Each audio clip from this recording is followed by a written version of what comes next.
Les hommes ont adopté des régimes de leur choix. Ils n'ont pas créé le monde.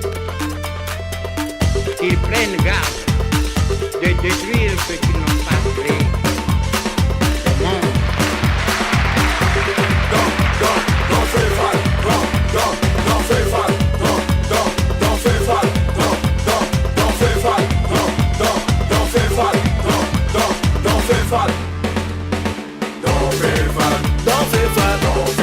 Ça m'est vraiment, ça m'est monté, c'est la haine partout.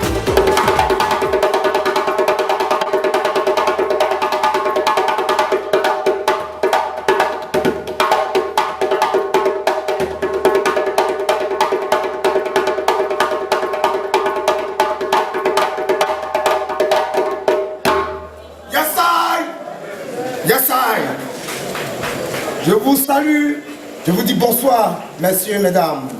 Bonsoir. Les enfants du Fouet-Boigny, les Zigueï dans la culture urbaine. Aujourd'hui, vous allez apprendre beaucoup sur le Zigueïa. Vous allez apprendre beaucoup sur le Noussia. Vous allez comprendre, dans le Noussia, il y a beaucoup la gestuelle. La gestuelle a son importance, le déboîtage. C'est-à-dire la manière de marcher a son importance. Le recloisboitage, la manière de revenir a son importance. Et vous allez comprendre que dans la rue d'aujourd'hui, on appelle ça le Kumoloko. C'est une affaire de tête, une affaire d'esprit, une affaire de dire qu'aujourd'hui, la Kilimiri, le moins Boris, c'est-à-dire la quête de la sagesse, a pris de l'ampleur dans la rue. Nous allons beaucoup nous amuser ce soir. Je vous dis, et en même temps vous allez apprendre aussi les mots Noussi, le Djabarapapali Noussi, la parole Noussi, le bois-boili Noussia. Et vous allez comprendre qu'aujourd'hui il y a une solidarité dans la rue, pas possible. On est Djorokoté, c'est-à-dire menotté. Les enfants du fouet, on peut dire aussi les guerres du Fouet-Boigny. Pourquoi les guerres? Parce que quand un enfant pleure, il fait une guerre. Et le vieux nous a apporté beaucoup. Et sa pierre à l'édifice, ça fait que aujourd'hui on est cracra. Et dans le cracrahu, on peut déboîter dans la Kilimiri. Kumolokolo, c'est affaire de tête. Il y aura pas mal de démonstrations. Oui, démonstration pour vous montrer aussi la gestuelle. Démonstration pour montrer aussi le déboîtage. Voilà, pour vous montrer que la gestuelle a son importance.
De la Côte d'Ivoire qui risque d'être oublié, qui risque de tomber dans le noir de l'histoire. Comment, avant la crise, comment, avant les grandes guerres de la succession du père fondateur, comment la scène culturelle de la rue s'est développée.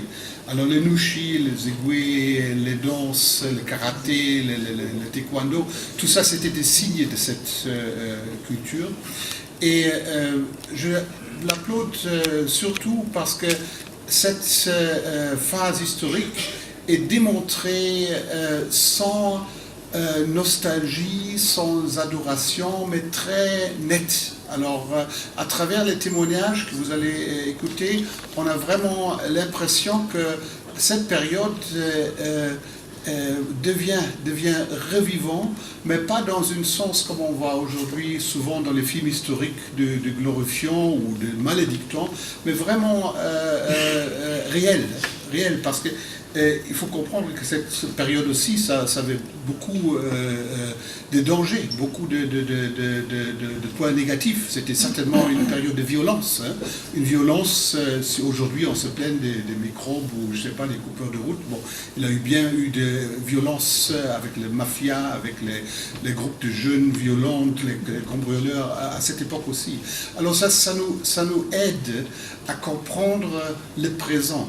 Parce que ça aussi, c'est une leçon très allemande d'ailleurs. Hein. Si tu veux comprendre le présent, il faut étudier le passé. Parce que sinon, tu es condamné à répéter le passé encore une fois et encore une fois et encore une fois. Et ça, à mon avis, ça c'est un des grands mérites de ce film. Hein. Encore une fois, je vous félicite de l'avoir produit. Je vous félicite tous d'être ici pour pouvoir le regarder maintenant. Alors, bonne projection. Merci beaucoup.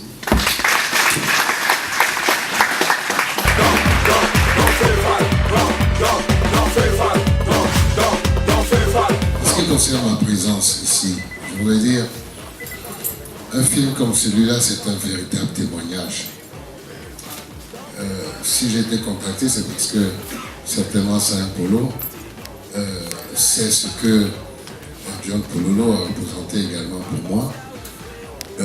Déjà à l'époque, je faisais une émission qui s'appelait Samedi 12h sur la Une, où j'ai invité justement toutes ces personnes, tout mon plateau, un public d'environ 60 personnes, c'était que ces personnes qu'on appelait Luba, et John Polo était l'invité principal. Et après cette émission, elle a été suspendue.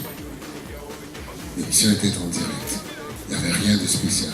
Et c'était de montrer véritablement, et je suis heureux qu'un film comme ça puisse exister, de montrer cette existence. Et ce jour-là, quand j'ai été suspendu, j'ai dit à mon directeur de l'époque de la production, qui s'appelait Issa Sigari, je lui ai dit, ce sont des personnes qui font la Côte d'Ivoire et qui font partie de nous, de notre quotidien. Et le feu Boigny n'a pas été bête, entre guillemets, pour comprendre que ce sont des gens de notre société et qu'il fallait compter avec ces personnes. Et ce film permet également une chose, c'est de faire la lumière, de donner la vérité historique. Moi, c'est d'abord une contribution et puis après je vais poser ma question. Quand je regardais le film, je suis allée avec 50 ans en arrière.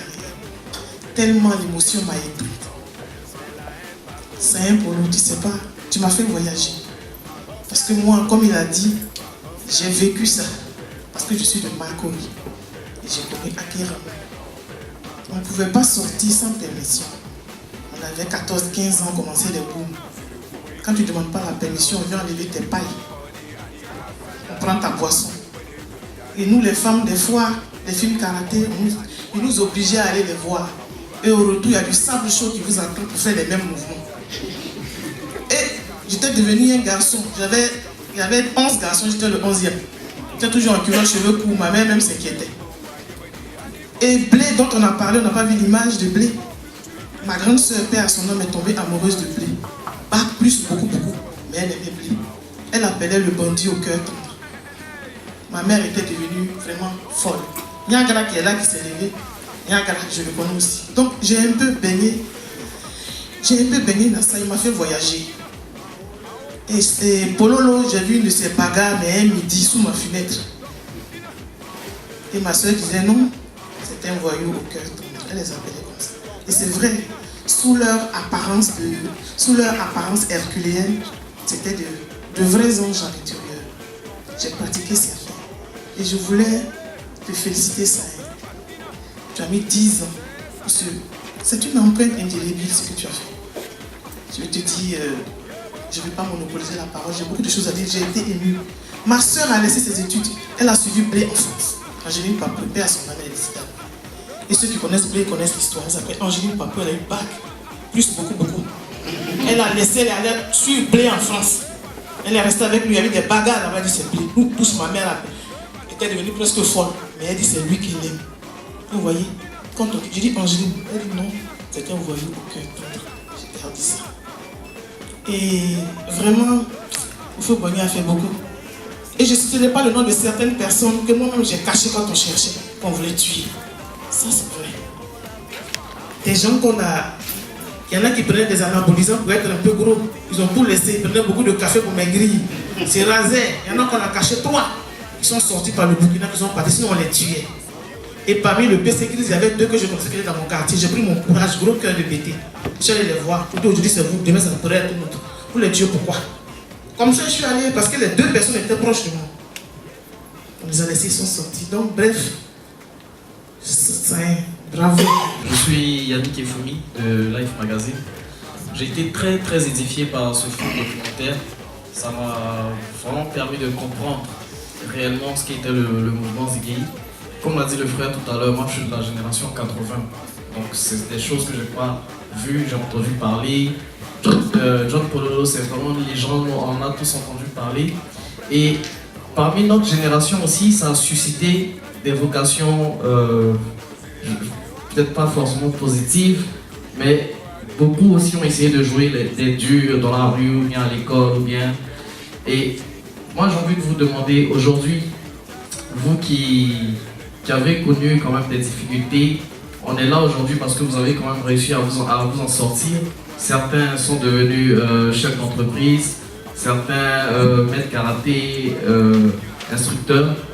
Mais quel est le regard que vous portez aujourd'hui sur la jeunesse qui, je pense, essaie de jouer les durs aussi de la rue et qui dérive? Qu'est-ce que vous faites pour eux? Merci. C'est pour ça. J'ai l'habitude de dire, quand j'ai des interviews, les gars me demandent, je dis c'est ce que tu donnes à la rue qu'elle te redonne. Nous on est passé, parce qu'on est venu extrêmement violent, parce qu'on a pu regarder beaucoup de films karaté. C'est vrai, on a appris à se défendre, mais on passait plus de temps autour du cinéma. Donc, au départ, quand j'ai commencé le film, ceux qui ont vu ça la première fois, il y a des journalistes qui m'ont demandé, non, on ne sent pas le mouvement réel là. Donc je pose la question, le mouvement réel c'est quoi? Il dit non, on ne voit pas trop de bagarres. Il dit mon rôle c'est pas ça. Parce que je ne peux pas passer de cours en cours pour parler aux petits, ou les anciens ne peuvent pas faire. Mais on a essayé de mettre en lumière ce que la rue a de positif. Quand je dis de positif, même quand tu veux aider quelqu'un, il faut l'aider avec son propre talent. Tu ne peux pas sortir quelqu'un dans la rue s'il n'a pas un talent. Mais je pense que toute personne a un talent. Mais il faut le découvrir, c'est tout. Et pour moi, la meilleure façon de sortir les gars de la rue, c'est le propre talent. Et la plupart des talents des gars de la rue, c'est la culture ou le sport. Tu as pris un exemple, si John. Beaucoup d'hommes parlent de Pololo, ils parlent beaucoup de Pololo. Mais en réalité, Pololo est celui qui a donné la première danse urbaine à la Côte d'Ivoire, le Nyama Nyama.